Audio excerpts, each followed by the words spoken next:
today. We already did the Bears. Double the fun in the NFC North is the Detroit Lions. And hello, everybody. I'm Jim Derry. This is Bet.NOLA.com, powered by the Dattitude Podcast. The Lions are number 22 of 32.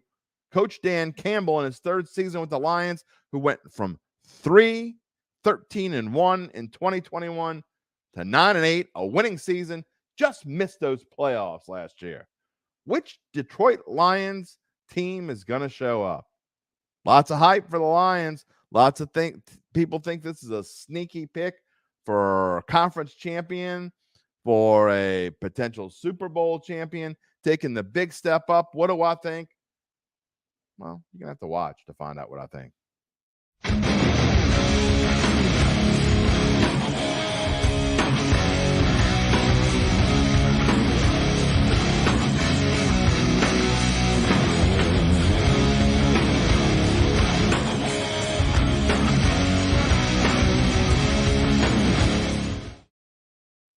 This division is so interesting because there are two teams that are getting a ton of hype, and that's the Bears and the Lions. The Lions are getting an incredible amount of hype.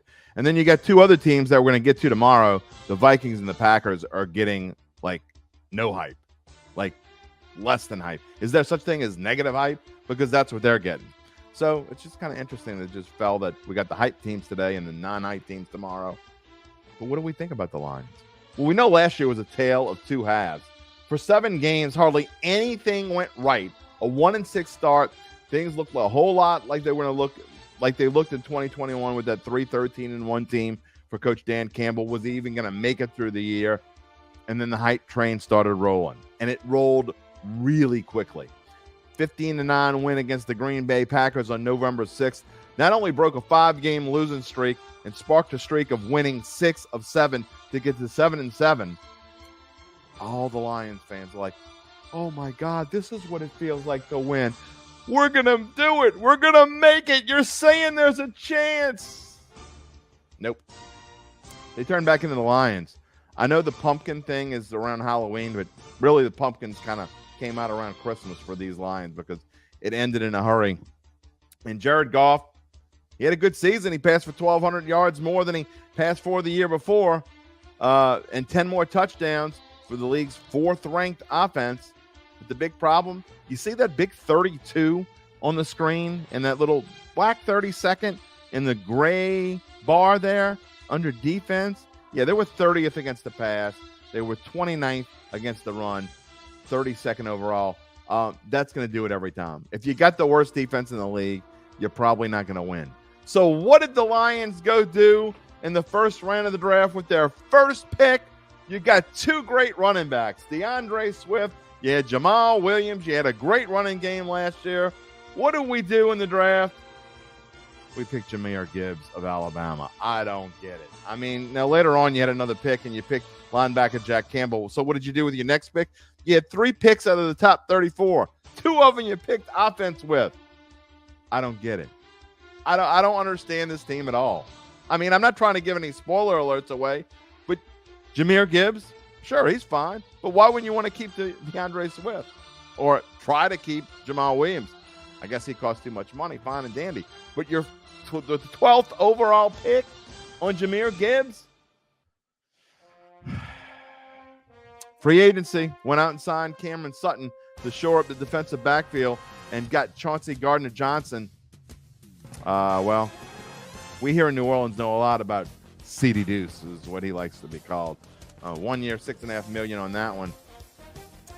And then what else did they do? They went out and signed David Montgomery. So they completely overhauled this offensive backfield and changed the defense at the same time. They're trying to get better.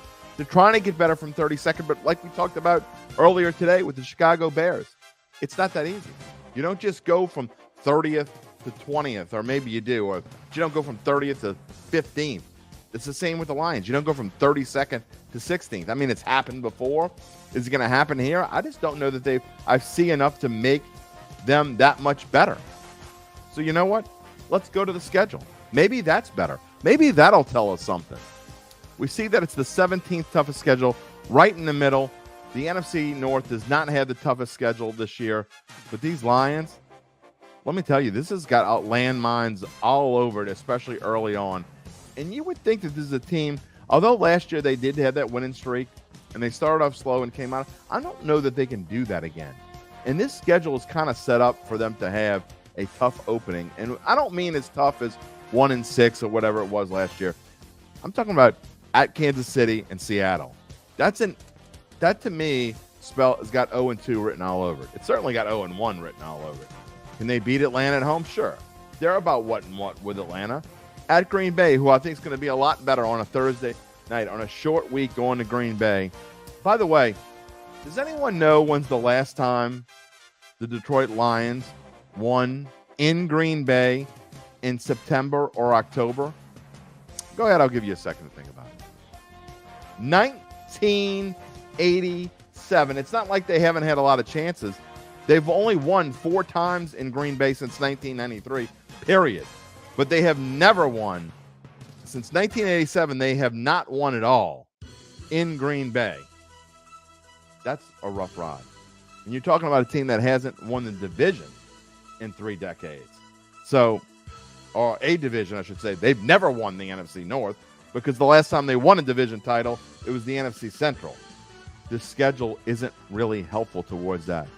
After Green Bay, you got Carolina and at Tampa Bay. So if they are able to find a way to start 2-2, which I think is the ceiling for this team, to start 2-2, they could be 4-2. That's kind of the ceilings of where we are the early part of this season.